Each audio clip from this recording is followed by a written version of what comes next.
So that's like an increase in the I'm guarantee. still not getting it, so maybe we ought to do something offline. Okay, that sounds good. Because just the scattered data is just, I'm sorry, I'm at the 30,000 foot level and I'm not getting it, so. I deal with scattered data all the time, so. Thank you, Mr. Chair. Thank you, Senator Morlock. Or if I were to ask one last question. Sure. The total budget is $226 billion? And the Prop 98 is 71.9, so the general fund is the difference? So the total budget for the state, Right. the general fund total budget for the state, it's probably near 120. It's rough. The general fund tax revenue is roughly 120 billion. That doesn't include federal funds or special funds. Yeah, that's just, and So the total budget is 191? I guess that we can look into it. I Altogether. probably have it somewhere in here, but it's in the 120. It's not that much more than, so the general fund revenue that you see above the 123.2 under 1617, that is your kind of your general fund that counts towards Proposition 98. There's a little bit of general fund that comes in that doesn't count towards Proposition 98, and that is spent elsewhere. But it's pretty close to the $123 billion for your total state. Prop 98 general fund takes up 51.5 billion of those state general fund revenues. So as a percentage, Yeah, so not the that's why I'm trying 71. to get the pie chart, you know. Got the it. whole. Okay, I can get that to you. thank you, Mr. Chair. Thanks, Senator Morlock. Part of the reason first of all, the budget process is like this. It kind of, when the May revise comes in, it's all of a sudden we've been working all for several months now, and now it just accelerates everything dramatically. So today we have this informational item before us, and we have, I think particularly helpful is the LAO's booklet, which gives you the May revision proposal, and next to it, the LAO's recommendation. We'll be voting on most of these items tomorrow. In the interim, if members of the committee need further information, I'd suggest working with your consultants. Or links. Working with your consultants, or working with the folks on the panels here who have agreed to be available all night tonight if need be. So really, this is a time, I mean, it's going to be a long night, but it's time to catch up with anything you need to be ready to vote on all of these tomorrow. Anything further? No, and I brought all my notes for the whole year. Great. So if you have references back to old stuff, that'd be great too. With that, then, I want to thank and excuse this panel. This was information only. We will be taking public comment on what we've just heard. Now, we won't be taking action on the individual items today, so if you have comment directed to one particular item, you may want to wait till tomorrow. You're welcome to speak now. But just on the general Prop 98 overview, now is the time. So please come forward, fill in the seats at the table. And when there are no more seats at the table, please form a line behind the table. The way public comment works in here is that each commenter will have up to 1 minute to present kind of the headlines of what they want to tell us. If you have more to say than what you can get in 1 minute, the committee will accept unlimited amounts of materials that you will supply to us in writing. So if you have other written materials with you today and you can't get through what you wanted to in 1 minute, please provide those to the sergeant. She will distribute those to us. If you want to go back and develop something for tomorrow's meeting or for the future, within the next week or so, please get to our committee any written materials you have. Again, we'll be fairly strict about cutting people off at 1 minute. Hate to do that, but we have a lot of items today and a lot of people want to talk.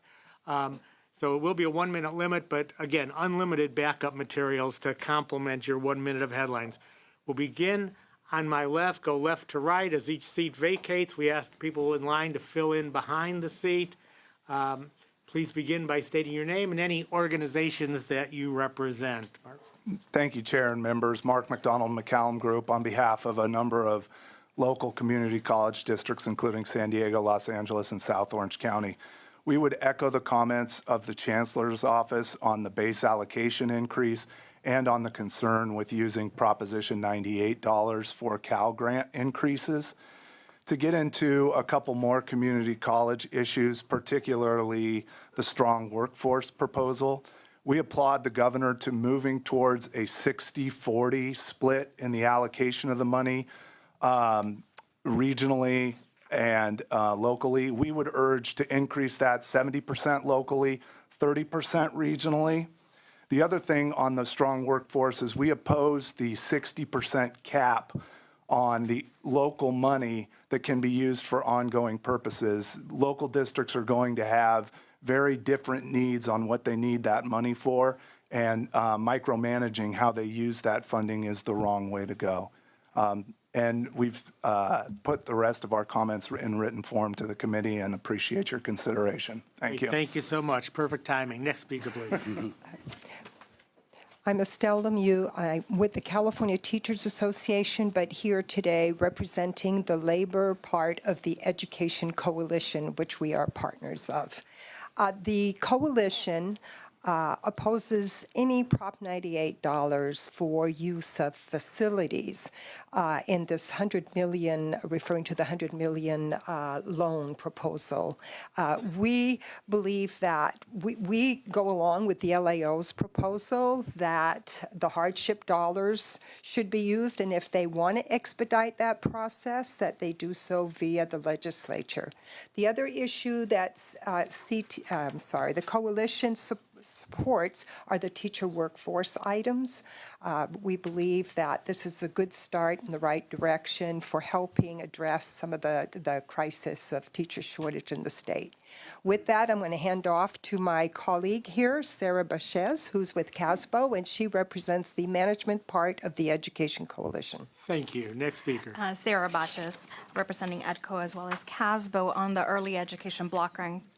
We've had extensive conversations, and we do thank the administration for their listening sessions. However, we continue to support that a more in-depth policy conversation needs to take place before a massive shift. This proposal still does not address the issues with growth, funding, eligibility, access, and facilities needs in order to fully provide the services that our students need. Thank you.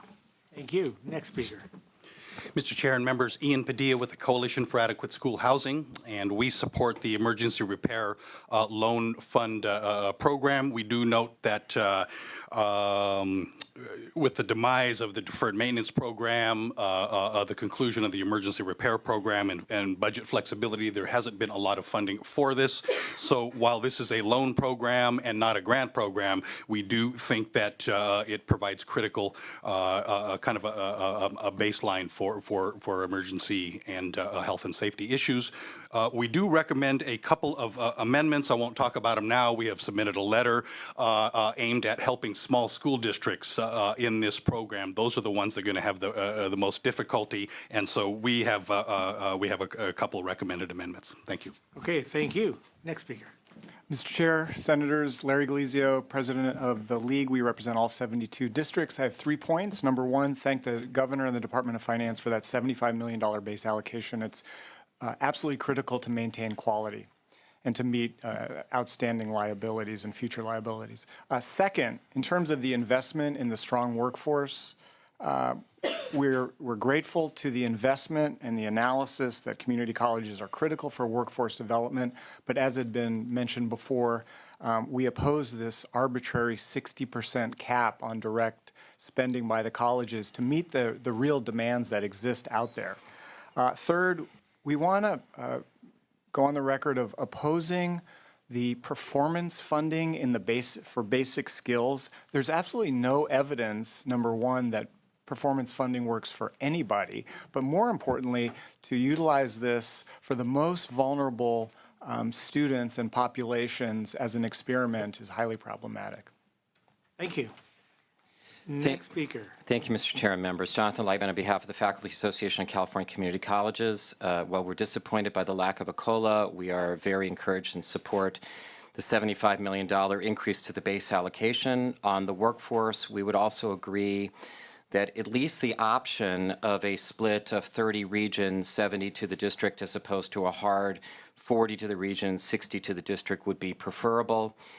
We also question the arbitrary 60% cap. We don't believe that in the out years this makes sense. For instance, if you buy equipment and you have to maintain it, that's actually an ongoing cost. It's not a one-time cost, and we think that that should be developed locally. We look to you for support for full and part-time faculty. When we simplify what we do in the community colleges, it's about teaching and learning.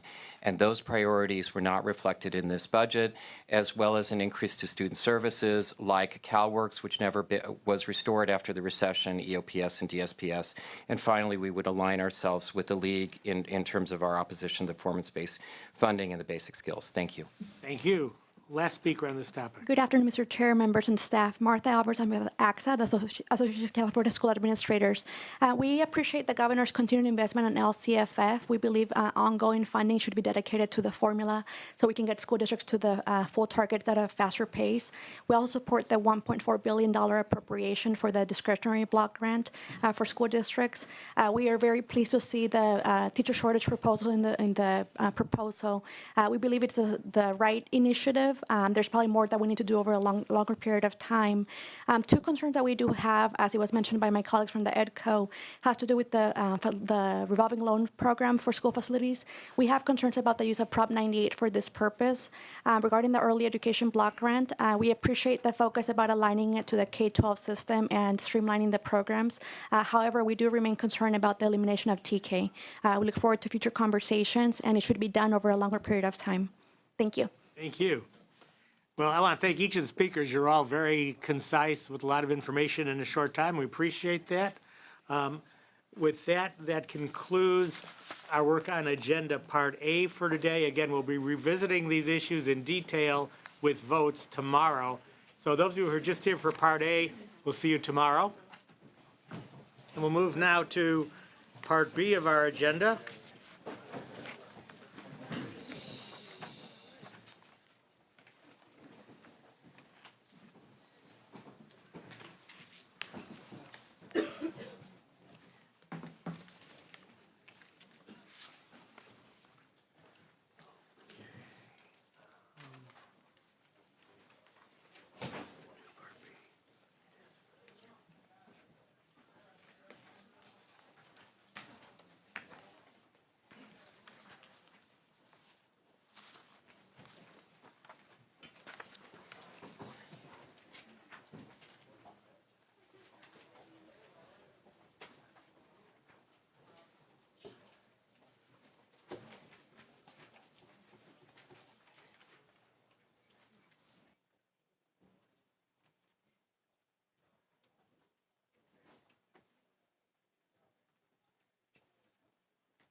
Okay, we begin Part B of our agenda with 3 vote-only items.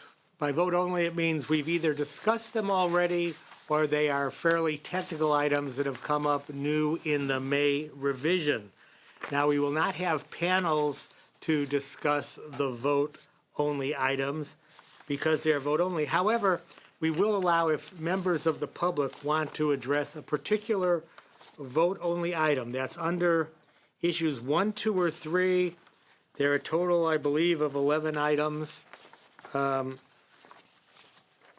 If you wish to comment on any, no, there are more than 11 items. There are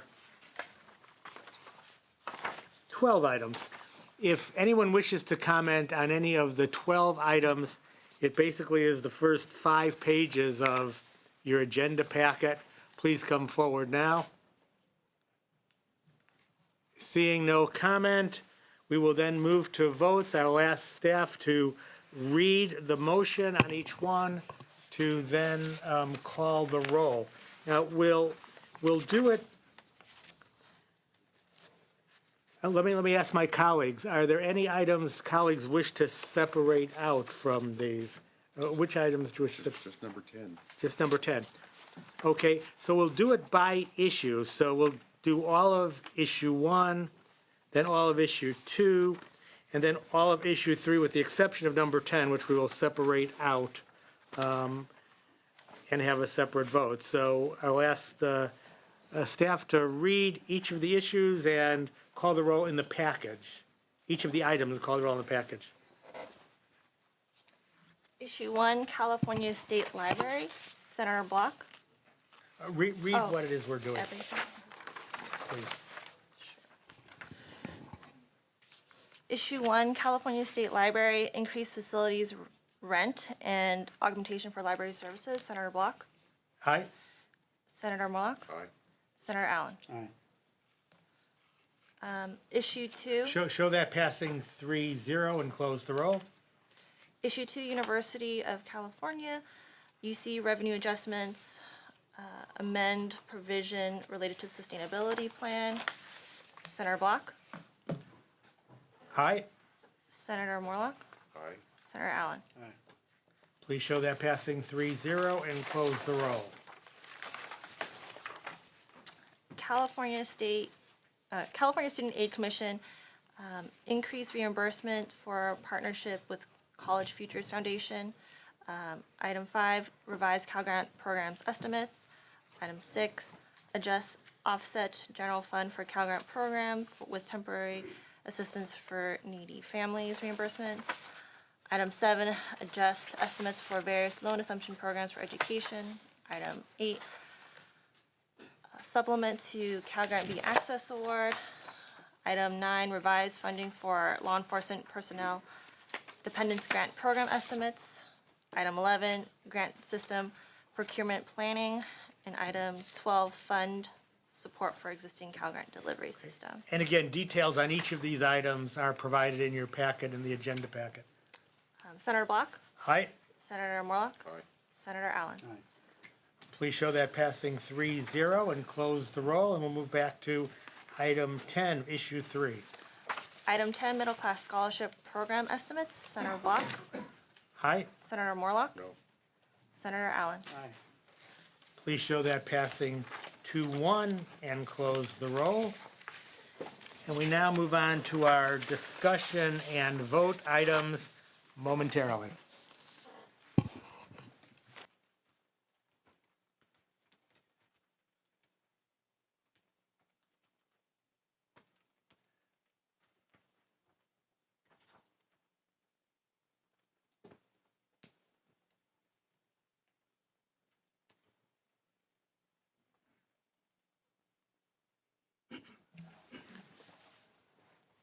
Okay, on issue number 1, California State Library, I'd like to ask representatives from the library, Department of Finance, and LAO to come forward, please.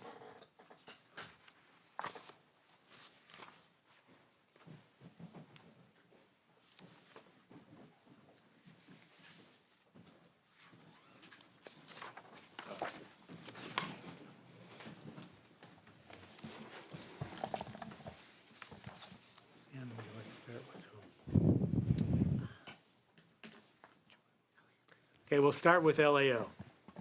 Good afternoon, Chair and members. Natasha Collins with the Legislative Analyst's Office. The first item on your agenda was a January proposal. The governor provided $4.8 million to the state library for the California Library Services Act to provide grants to regional cooperatives. Of this amount, $3 million was one time to be used on grants to libraries to be determined by the California Library Services Board, and 1.8 was ongoing to be distributed to cooperatives based on their populations. Our analysis, in our analysis, we first asked that this committee press the library and administration for more information on what the one-time grants would be used for. Upon that, the state library submitted a letter to the legislature describing various ideas for how the funding could be used. These included development of a regional or statewide e-resource platform, issuance of regional or statewide digital library cards, expansion of digital content at local libraries, and a development of partnerships between libraries and other public and private agencies. Upon receiving this information, our office put forth an amended recommendation. We found merit in one idea in particular towards which these funds could be spent on a statewide e-resources platform. And we recommended that the legislature require the state library to put forth a plan for how a statewide e-resources platform could be executed in the future, and reject the $3 million without prejudice pending that plan. Thank you. Thank you. Now let's hear from Department of Finance. Christian Osmania with Finance. I think we talked about this proposal at a previous hearing, so we're happy to answer any questions you have. Okay, and State Library. I can answer your questions if you want. We've got a long agenda. Okay, no, thank you. Are there any questions? I mean, I would say, I'm sorry. What would, do you want to make a comment or do not? Your choice. I got a quarter, hold on. I'm okay. I'm okay. Thank you. Flip it. Okay, any questions from members? Senator Allen. I'm interested in hearing the librarian's comments. Did he call heads or tails? Well, briefly, so, I mean, the board that makes a determination on how the $3 million is spent is composed of, there's appointees, 2 from the Assembly and 2 from the Senate. So there was some concern by the analyst about a lack of specificity in how the $3 million might be spent. And we, the State Library, are basically the staff for this board, and we're directed to send a letter to you all, which you've received, that represents exactly what they said. I mean, there's a variety, as Natasha said, I mean, there's a variety of different sort of flavors or forms that these different resource sharing ideas that the board has put forward has said that they would favor spending the money on. And I guess the only thing I would say in closing is that all of you know that one of the extraordinary things about libraries is how different they are and how reflective they are of the different communities.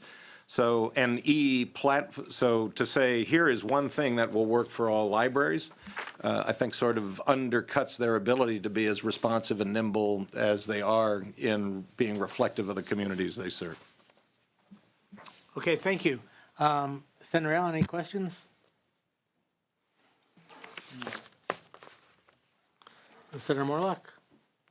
Seeing no questions. On each of these items, just so members of the public know, because they are discussion items, because on most of them there has either been a change in the May revise or you haven't had a chance to comment, members of the public will have a chance to come forward and comment. So I'd like to thank and excuse this panel. Yes?